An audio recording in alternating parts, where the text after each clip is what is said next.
Hello students, आज हम discuss करेंगे एंजाइम लिंक्ड रिसेप्टर।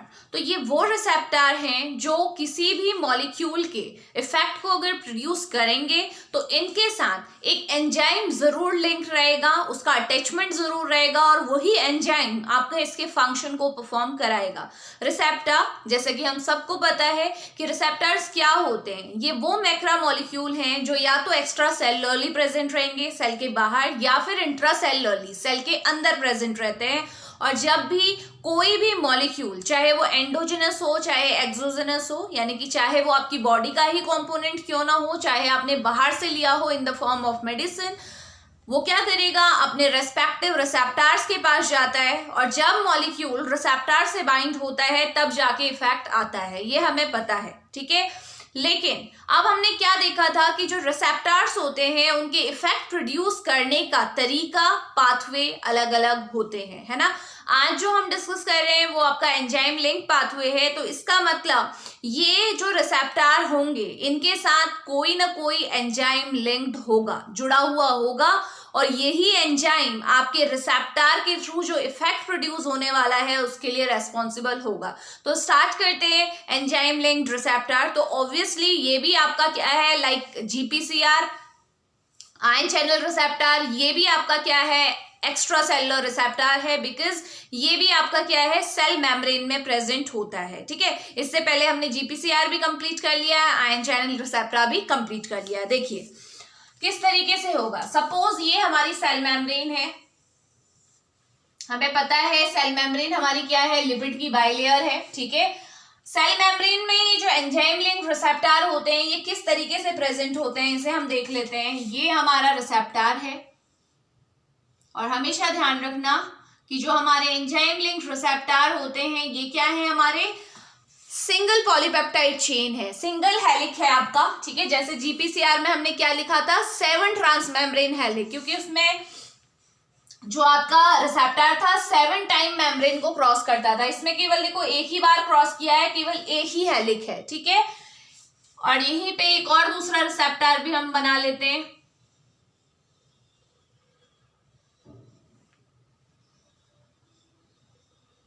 चलिए ये 2 रिसेप्टर है, ठीक है।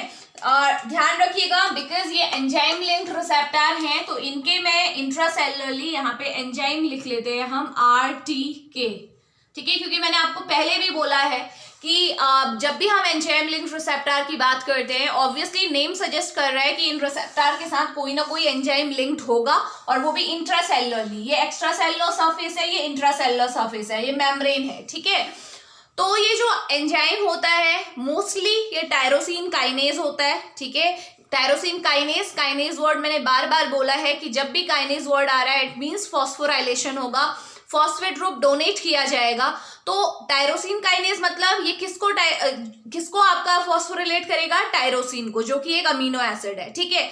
अब इसके अलावा और भी टाइप के काइनेजेस होते हैं, सेरीन काइनेज भी होता है जो कि सेरीन अमीनो एसिड को क्या करेगा, फॉस्फोरिलेट करेगा। थ्रियोनिन आपका काइनेज भी होता है जो थ्रियोनिन को क्या करेगा, फॉस्फोरिलेट करेगा। इट मींस आपके काइनेजेस अलग अलग हो सकते हैं बट मोस्ट केसेस में आपका जो आप बोल सकते हो जो काइनेज है, जो एंजाइम है वो कौन सा है, टायरोसिन काइनेज। तो ये RTK है क्या, RTK की फुल फॉर्म क्या है, रिसेप्टर टायरोसिन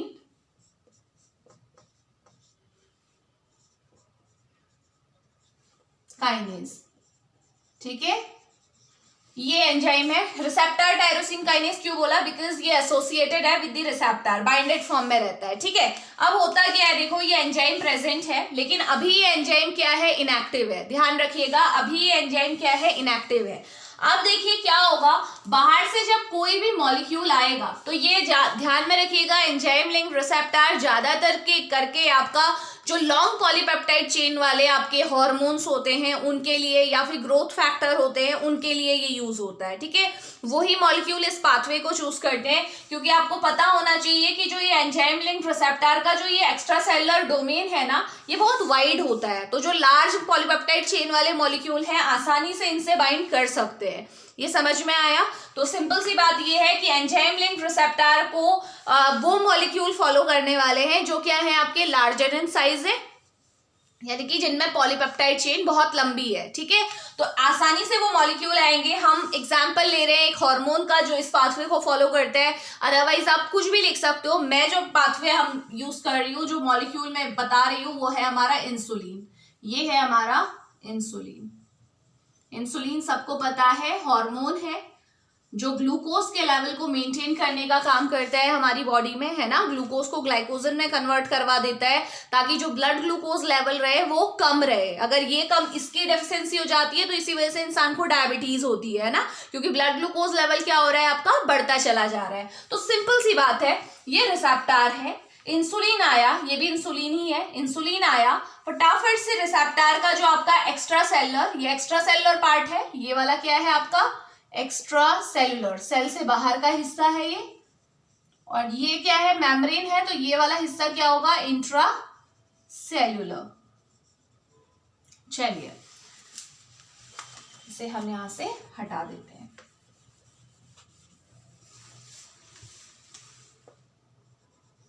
ठीक है, तो अब हुआ क्या देखो, बहुत सिंपल है। जैसे ही इंसुलिन आपने लिया, या फिर आपकी हो सकता है किसी को डायबिटीज है तो ऑब्वियसली इंसुलिन वो मेडिसिन के फॉर्म में लेगा, अदरवाइज जो नॉर्मल पीपल है जिनको डायबिटीज नहीं है, इंसुलिन तो हमारी बॉडी में बनता ही है। तो इंसुलिन आया, ठीक है। अब देखो इंसुलिन का इफेक्ट बॉडी में कैसे प्रोड्यूस होता है, ठीक। इंसुलिन आया, इसको रिसेप्टर दिख गए अपने, यही इसके रिसेप्टर है, एंजाइम लिंक्ड रिसेप्टर। रिसेप्टर में गया और जाके बैठ गया, ठीक है। ये जो आपका बाइंडिंग डोमेन है, इसमें जाके आपका बाइंड हो गया।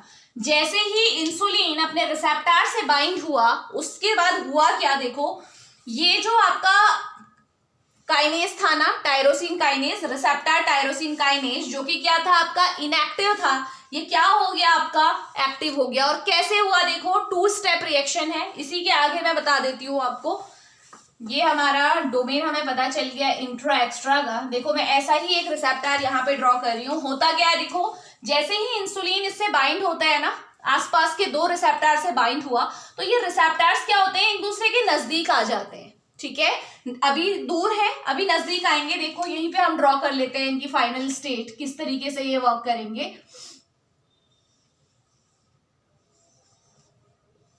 ये रहा एक रिसेप्टर, इसी के पास कौन आ गया, दूसरा भी आ गया। चलिए अब देखिए, दोनों में रिसेप्टर के बीच की डिस्टेंस क्या हो गई है आपकी, कम हो गई है। रिसेप्टर एक दूसरे के नजदीक आ गए हैं और क्या बना दिया इन्होंने, डाइमर फॉर्म कर दिया। डाइमर मतलब समझते हैं, हमेशा ध्यान रखना है डाइमराइजेशन क्या होता है, जब 2 सिमिलर कंपाउंड, यानी कि 2 सिमिलर आपके स्ट्रक्चर आपस में क्या हो रहे हैं, आपके बॉन्ड फॉर्मेशन कर लेते हैं, वही आपका डाइमराइजेशन है। क्योंकि आपके मोनोमर, 2 मोनोमर जो कि सेम दिखने वाले थे, वो आपस में मिल चुके हैं बॉन्ड के थ्रू। ये भी दोनों रिसेप्टर बिल्कुल सिमिलर थे। हुआ क्या, जैसे ही इंसुलिन इनसे बाइंड हुआ, ये दोनों एक दूसरे के नजदीक आ गए। देखो डिस्टेंस पहले इतनी थी, अब कितनी हो गई है, इतनी हो गई है, ठीक है। और ये नजदीक आने के बाद इनके बीच में आपकी इनमें यूनिट्स प्रेजेंट होती है। देखो जो इंसुलिन के रिसेप्टर होते हैं, इनमें अल्फा और बीटा सब यूनिट प्रेजेंट होती है, ठीक है। तो अल्फा सब यूनिट जो इस रिसेप्टर की होती है, उनके बीच में डाइसल्फाइड बॉन्ड बन जाते हैं। सपोज ये आपका है, मैं यहाँ पे ड्रॉ कर देती हूँ इस तरीके से। देखो अल्फा होती है और इस तरीके से बीटा सब यूनिट होती है इस रिसेप्टर में। ये अल्फा है 2 और ये बीटा है। तो होता क्या है, जब अल्फा सब यूनिट पे, सपोज ये इंसुलिन है, इंसुलिन अल्फा सब यूनिट पे आके बैठा है। देखो अभी मैंने इसी रिसेप्टर को ओपन करके आपको दिखा दिया है यूनिट्स। अल्फा सब यूनिट पे बाइंड हुआ ये आपका इंसुलिन, तो बाइंड होते ही क्या होता है, आपका अल्फा सब यूनिट एक दूसरे के नजदीक आती है और दोनों के बीच में आपका क्या बन जाता है, डाइसल्फाइड बॉन्ड बन जाता है ये, ठीक है। इसी को क्या बोला हमने, रिसेप्टर डाइमराइजेशन हो चुका है। अब आपको समझ में आ रहा होगा कि ये 2 रिसेप्टर जब एक दूसरे के नजदीक आए तो डाइमर कैसे फॉर्म हुआ। इसमें जो आपकी अल्फा सब यूनिट थी, ये जो बाइंडिंग होती है ये अल्फा सब यूनिट पे ही होती है, और जैसे ही अल्फा सब यूनिट पे इंसुलिन बाइंड होगा, वैसे ही दोनों के बीच में क्या बन जाएगा, आपका डाइसल्फाइड बॉन्ड बन जाएगा, ठीक है। अल्फा सब यूनिट एक्स्ट्रा सेलुलरली होती है और ये बीटा सब यूनिट है जो इंट्रा सेलुलर है, ठीक है। तो ये आपको समझ में आना चाहिए, ये आपकी मेम्ब्रेन है। पूरा रिसेप्टर ये है, अगर ओपन करके आप देखते हैं तो। अभी मैं इसे हटा रही हूँ, अभी इसी पे आ जाते हैं। अब हमें समझ में आ गया कि जैसे ही इंसुलिन आया, इंसुलिन ने क्या किया, रिसेप्टर्स का डाइमर फॉर्म करवा दिया। ये डाइमर बन चुका है, ये दिखा रहा है कि ये दोनों नजदीक आ चुके हैं, पहले दूर थे पास आ गए हैं। जैसे ही ये डाइमर फॉर्म होगा, मैं इस तरीके से इसकी बॉन्डिंग भी बल्कि यहाँ पे दिखा देती हूँ, ये बना है हमारा डाइसल्फाइड बॉन्ड, ठीक है, डाइमर बन चुका है। जैसे ही डाइमर बनेगा वैसे ही क्या होगा, अंदर जो ये आपका प्रोटीन है रिसेप्टर टायरोसिन काइनेज, यहाँ पे था ना RTK, दोनों में था, इसलिए मैंने ऐसे कॉमन इसको लिख दिया है, इसके पास भी था, इस रिसेप्टर के पास भी था। ये क्या हो चुका है आपका, एक्टिव हो चुका है। A रिप्रेजेंट कर रहा है एक्टिव को, I रिप्रेजेंट कर रहा है इनएक्टिव को, ठीक है। अब ये रिसेप्टर आपका एक्टिवेट हो चुका है। और साथ ही याद रखना, ये जो रिसेप्टर होते हैं इसमें आपका ऑब्वियसली क्या होगा, टायरोसिन का रेसिड्यू प्रेजेंट होगा, क्योंकि प्रोटीन से मिलकर बना है और प्रोटीन तो टायरोसिन होती है। ये देखो, ये टायरोसिन है, ये भी टायरोसिन है, ठीक है। अब क्या हुआ देखो, जैसे ही आपका इंसुलिन बाइंड हुआ, रिसेप्टर का डाइमर फॉर्म हुआ, डाइमर फॉर्म होते ही अंदर जो आपका टायरोसिन काइनेज प्रोटीन था वो क्या हुआ, एंजाइम था, वो एक्टिवेट हो गया। जैसे ही ये रिसेप्टर टायरोसिन काइनेज एक्टिवेट हुआ, इसने क्या किया, क्योंकि काइनेज है तो क्या करेगा, फॉस्फोराइलेट करेगा। तो सबसे पहले ये किसे फॉस्फोराइलेट करेगा, इन टायरोसिन के रेसिड्यूज को। तो देखिए, जो ये टायरोसिन थे रिसेप्टर से जुड़े हुए, सबसे पहले इसने किस पे अटैक किया, इन दोनों पे। ये भी टायरोसिन फॉस्फोराइलेट हो गया, ये वाला टायरोसिन भी फॉस्फोराइलेट हो गया। और ध्यान रखना, इस रिसेप्टर के साथ जो टायरोसिन काइनेज जुड़ा हुआ है वो इस वाले को करेगा फॉस्फोराइलेट, इस वाले के साथ जो जुड़ा होगा वो इसको करेगा, अपोजिट करेगा, ठीक है। क्योंकि ये मैंने कॉमन बीच में लिखा है इस वजह से, क्योंकि दोनों के पास है टायरोसिन काइनेज, ठीक है। इस वाले रिसेप्टर का जो टायरोसिन काइनेज है वो इस वाले टायरोसिन को फॉस्फोराइलेट करेगा, इस रिसेप्टर का टायरोसिन काइनेज इस रिसेप्टर के टायरोसिन को फॉस्फोराइलेट करेगा। तो अब हमारा टायरोसिन फॉस्फोराइलेट हो चुका है। अब इसके बाद क्या होगा, देखिए, जब आपका ये टायरोसिन फॉस्फोराइलेट हो जाता है तो ये क्या करता है, एक सिग्नलिंग मॉलिक्यूल की तरह एक्ट करता है। सेल के अंदर जो भी रेस्पेक्टिव प्रोटीन होगा, अब रेस्पेक्टिव प्रोटीन मैं बोल रही हूं तो उसका मतलब क्या है, इंसुलिन के फंक्शन से रिलेटेड प्रोटीन, ठीक है। वो प्रोटीन जो कि इंसुलिन के फंक्शन को परफॉर्म करने में हेल्प करता है, वही प्रोटीन आएगा। तो होगा क्या, देखो, जैसे ही टायरोसिन इससे एसोसिएटेड टायरोसिन फॉस्फोराइलेट हुआ तो आपकी इंट्रासेल्युलरली जो प्रोटीन प्रेजेंट होंगी वो फटाफट से क्या करेंगी, रिसेप्टर के पास जाने लगेंगी। तो इसके बाद होगा क्या, सपोज ये आपकी एक प्रोटीन है, ये हमारी प्रोटीन है, और प्रोटीन में आपको पता है ना अमीनो एसिड से मिलके बनी हुई है। और मेन याद रखना है आपने कि प्रोटीन में इस टाइप के फंक्शन को परफॉर्म करने के लिए प्रोटीन में सल्फाइड्रिल ग्रुप का होना जरूरी है, SH2, ठीक है। ये सल्फाइड्रिल ग्रुप है जो प्रोटीन में प्रेजेंट होता है। अब देखते हैं क्या होगा, देखो, जैसे ही आपका ये वाला टायरोसिन फॉस्फोराइलेट हुआ, इसने अंदर सिग्नल भेजे, और जो आपकी प्रोटीन थी जो कि इंसुलिन के फंक्शन को रिस्पॉन्स करने वाली या प्रोड्यूस करने वाली जो प्रोटीन थी वो फटाफट से कहाँ जाएगी, इस रिसेप्टर के पास जाएगी। जैसे ही ये रिसेप्टर के पास पहुंचेगी, ये टायरोसिन काइनेज एक्टिवेटेड बैठा हुआ है, ठीक है। अब ये क्या करेगा, इसने इसे तो फॉस्फोराइलेट किया था, साथ में इसके पास जितनी भी प्रोटीन रिक्रूट होके आ रही है उन्हें भी ये क्या कर देगा, फॉस्फोराइलेट कर देगा। तो रिजल्टेंट इफेक्ट क्या होगा, ये जो आपका टायरोसिन काइनेज था इसने क्या किया, इसे भी क्या कर दिया, जो प्रोटीन आई थी उसे भी क्या कर दिया, फॉस्फोराइलेट कर दिया। तो ये हमारी प्रोटीन है, PR लिख देती हूँ मैं प्रोटीन को, ठीक है। और इसमें क्या है, आपका जो SH2 ग्रुप था यहीं पे फॉस्फोराइलेशन हुआ, और इस तरीके से आपका प्रोटीन भी क्या हो गई, P रिप्रेजेंट कर रहा है कि फॉस्फोराइलेशन हो चुका है। SH2 ग्रुप आप कहीं भी दिखा दीजिए, कोई दिक्कत नहीं है। ये आपका क्या हुआ, फाइनल फॉस्फोराइलेशन हो चुका है। और फॉस्फेट के साथ अलग अलग ग्रुप जुड़े हुए हो सकते हैं, इसलिए मैं इसे इस तरीके से मेंशन कर देती हूँ। सिंपली हम बोल सकते हैं कि पहले इसने क्या किया, अपनी जो रिसेप्टर से एसोसिएटेड थी टायरोसिन उसे फॉस्फोरिलेट किया, उसके बाद इसने बाकी की प्रोटीन जो कि इसके फंक्शन से रिलेटेड प्रोटीन थी इसको रिक्रूट किया अपने पास। जैसे ही ये प्रोटीन आई, इसने इन प्रोटीन को भी क्या कर दिया, फॉस्फोरिलेट कर दिया। अब जो प्रोटीन ये फॉस्फोरिलेट हो चुकी है, यानी कि अभी तक ये इनएक्टिव थी, इसमें अगेन लिखो कि ये प्रोटीन अभी तक क्या थी, इनएक्टिव थी। जैसे ही फॉस्फोराइलेट हुई ये एक्टिव हो चुकी है।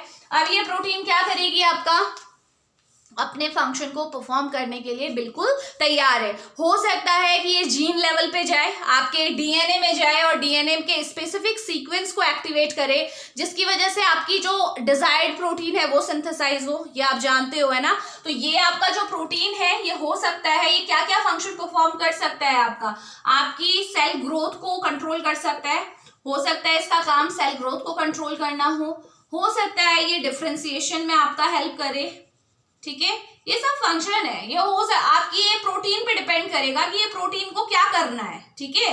ये आपके इसके फंक्शन हो सकते हैं। आपका जीन एक्सप्रेशन को ये चेंज कर सकता है, जीन एक्सप्रेशन, ठीक है। आपको पता है, आप देखो, जब अब मैं इंसुलिन का एग्जांपल ले रही हूँ, इंसुलिन में होता क्या है, आप इंसुलिन कब रिलीज होता है बॉडी में, जब आपका ग्लूकोज का लेवल ज्यादा होता है। अब आप खुद सोचिए, अगर आपका ग्लूकोज का लेवल बढ़ा हुआ है तो आपकी बॉडी में जब इंसुलिन बनेगा तो वो क्या कर सकता है, वो यही तो कर सकता है कि ब्लड में ग्लूकोज अगर ज्यादा है तो उसे फटाफट से लीवर और मसल्स में डिपोट कर दे, क्योंकि अगर वो लीवर और मसल में स्टोर हो जाएगा तो ब्लड में उसका लेवल खुद ब खुद कम हो जाएगा। तो लीवर और मसल में डिपोट करने के लिए या स्टोर करने के लिए आपका एक ट्रांसपोर्टर जरूरी होता है। वो कौन सा ट्रांसपोर्टर है आपका, सपोज ये आपका क्या है, ये आपका क्या है, यहाँ पे हम बोल दें कि ये लीवर है, ठीक है। अब यहाँ पे आपको हमें पता है कि हमें ग्लूकोज को क्या करना है, ग्लूकोज हमारा ब्लड में बहुत ज्यादा बढ़ा हुआ है, ये बाहर आपका ब्लड है, ठीक है। हमें क्या करना है, इस ग्लूकोज को फटाफट से लीवर के अंदर पहुंचाना है, ठीक है। तो इसके अंदर पहुंचाने के लिए क्या होता है, यहाँ पे आपके जो लीवर है, लीवर की सेल जो है, इनकी मेम्ब्रेन में आपके ट्रांसपोर्टर्स प्रेजेंट होते हैं। ट्रांसपोर्टर्स क्या करते हैं, इनको ट्रांसपोर्टर्स को क्या बोलते हैं हम, इनका नाम होता है ग्लूट ट्रांसपोर्टर, ठीक है, ग्लूट ट्रांसपोर्टर। तो होगा क्या, ये ट्रांसपोर्टर्स के थ्रू ये ग्लूकोज क्या करेगा, ऐसे अंदर चला जाएगा और स्टोर हो जाएगा, यही करना है हमने। तो यहाँ पे आप मुझे खुद सोचिए कि आपको पता है कि आपको अगर ग्लूकोज के लेवल को कम कराना है तो ग्लूट ट्रांसपोर्टर को आपको बढ़ाना पड़ेगा, है ना। आपको चाहिए ना ज्यादा से ज्यादा ग्लूट ट्रांसपोर्टर्स बने और मेम्ब्रेन में जाएं ताकि ज्यादा से ज्यादा आपका ग्लूकोज का अपटेक हो सके। तो जीन एक्सप्रेशन किसका बदलेगा, कौन सी, क्योंकि आपको पता है अगर आपको कोई स्पेशल टाइप की प्रोटीन बनानी है, मान लो आपको ये ट्रांसपोर्टर बनाना है, ये भी तो एक प्रोटीन है, तो इसके लिए आपको किस पे जाना पड़ेगा, डीएनए लेवल पे जाना पड़ेगा, क्योंकि आप जानते हो कि डीएनए से ही एमआरएनए बनेगा, एमआरएनए से ही प्रोटीन बनेगी, चाहे वो ट्रांसपोर्टर प्रोटीन क्यों ना हो, है ना। तो सिंपल सी बात ये है कि जब ये प्रोटीन फॉस्फोराइलेट हुई है तो हो सकता है कि ये वो प्रोटीन हो जो कि ग्लूट ट्रांसपोर्टर के जीन एक्सप्रेशन को बढ़ा दे, ताकि ज्यादा से ज्यादा ये ट्रांसपोर्टर बने और ज्यादा से ज्यादा ग्लूकोज आपका मसल्स में जाए या लीवर में जाए और स्टोर हो जाए। तो इससे होगा क्या, जो ब्लड में ग्लूकोज का लेवल है वो खुद ब खुद क्या आ जाएगा, कम हो जाएगा। तो समझ रहे हैं इस बात को कि आपका मेन जो है यहीं तक है। आप सिंपल ध्यान रखें कि जब भी कोई भी मॉलिक्यूल, ये केस था इंसुलिन का, ठीक है, इस तरीके से आपके डिफरेंट ग्रोथ फैक्टर्स होते हैं जो यहाँ पे कंबाइंड होते हैं। एपिडर्मल ग्रोथ फैक्टर है, न्यूरोनल ग्रोथ फैक्टर है जो कि न्यूरॉन्स की ग्रोथ को रेगुलेट करता है, ठीक है। एपिडर्मिस के लिए एपिडर्मल ग्रोथ फैक्टर है, वो भी सिमिलरली ऐसे ही बाइंड होंगे, लेकिन उनकी वजह से जो प्रोटीन फॉस्फोराइलेट होगी वो कौन सी प्रोटीन होगी, जो कि ग्रोथ को रेगुलेट करेगी। जो आपकी बॉडी में अगर मैं एपिडर्मिस की ग्रोथ को रेगुलेट करना है तो एपिडर्मल ग्रोथ फैक्टर का जो जीन होगा ना उसे एक्सप्रेस करेगी, ताकि ज्यादा से ज्यादा क्या हो, आपका ग्रोथ हो। समझ रहे हैं। तो जीन लेवल पे चेंज करने के लिए हम पहले भी हमने पढ़ा है कि कोई ना कोई प्रोटीन ऐसी जरूर होगी जो कि आपके डीएनए के स्पेसिफिक सीक्वेंस जीन के पास जाएगी और उसे एक्टिवेट करेगी, उसके एक्सप्रेशन को बढ़ाएगी, ताकि वही प्रोटीन बने जो डिजायर्ड है। ठीक है, तो ये आपका क्या है, एंजाइम लिंक रिसेप्टर। इसमें आपने देखा कौन सा एंजाइम एसोसिएटेड था, टायरोसिन काइनेज। अब एक आपका आता है सेरीन या फिर थ्रियोनिन काइनेज। जैसे आपसे मैंने बोला कि अगर एपिडर्मल ग्रोथ फैक्टर है तो उसके लिए भी यही टायरोसिन काइनेज है, न्यूरोनल ग्रोथ फैक्टर है उसके लिए भी टायरोसिन काइनेज ही एंजाइम होता है, इंट्रासेलुलरली जो रहेगा। ठीक है, इंसुलिन के केस में भी देखा आपने टायरोसिन काइनेज एंजाइम ही एसोसिएटेड होता है। बट आपका एक ग्रोथ फैक्टर होता है जिसे हम बोलते हैं ट्रांसफॉर्मल ग्रोथ फैक्टर, जो कि ट्रांसफॉर्मेशन करता है। ठीक है, उस ग्रोथ फैक्टर के लिए आपका कौन सा प्रोटीन या कौन सा एंजाइम एसोसिएटेड होता है उसके रिसेप्टर के साथ, वो होता है आपका सेरीन या फिर थ्रियोनिन काइनेज। यानी कि वो, जैसे इसने तो क्या किया था, टायरोसिन को फॉस्फोराइलेट किया था, लेकिन वो किसको फॉस्फोराइलेट करने वाला है, वो सेरीन या फिर थ्रियोनिन अमीनो एसिड को फॉस्फोराइलेट करेगा। ये केवल बेसिक्स था। अब इसके बाद एक बात हमेशा ध्यान रखना कि जो एंजाइम लिंक्ड रिसेप्टर होते हैं, ठीक है, वो अपना इफेक्ट प्रोड्यूस करवाने में अपने थ्रू अगर उन्हें ये फाइनल इफेक्ट प्रोड्यूस कराना है तो लगभग आपका मिनट टू आवर्स लग जाते हैं, ठीक है। जैसे आपने देखा था ना, आयन चैनल्स जो थे, आयन चैनल रिसेप्टर में आपका मिली सेकेंड में काम हो जाता था, सबसे फास्टेस्ट एक्टिंग रिसेप्टर्स थे। उसके बाद सेकेंड नंबर में जीपीसीआर आते हैं। जीपीसीआर क्या करते हैं, आपका कितना लगाते हैं, आपका सेकंड्स में काम पूरा कर देते हैं। आयन चैनल्स ने मिली सेकेंड लगाया, जीपीसीआर जी प्रोटीन कपल्ड रिसेप्टर ने कितना लगाया, सेकेंड लगाए। अब इसने देखो एंजाइम लिंक्ड रिसेप्टर कितना टाइम लगाता है, कुछ मिनट से लेके आवर्स तक का टाइम ये ले सकता है अगर इसको इफेक्ट प्रोड्यूस करना है तो। यानी कि इंसुलिन भी एकदम इफेक्ट नहीं दिखाएगा, इसमें आपका मिनट से आवर की ड्यूरेशन आप दे सकते हो। और सबसे ज्यादा टाइम कंज्यूमिंग कौन से रिसेप्टर हैं, आपके जीन ट्रांसक्रिप्शन रेगुलेटिंग रिसेप्टर, वो आपका आवर्स में ही टाइम लगाते हैं, ठीक है। तो ये आपका बहुत इंपॉर्टेंट क्वेश्चन है। अगर एग्जामिनेशन पॉइंट ऑफ व्यू से आप देखो, आपसे पूछा जाता है कितने कितने टाइम ड्यूरेशन आपका रिसेप्टर एक्टिवेशन में या फिर अपना इफेक्ट प्रोड्यूस करने में लगाते हैं। तो ये था all about the enzyme linked receptor. Next lecture में हम करेंगे gene transcription regulating receptor. Till then, thank you.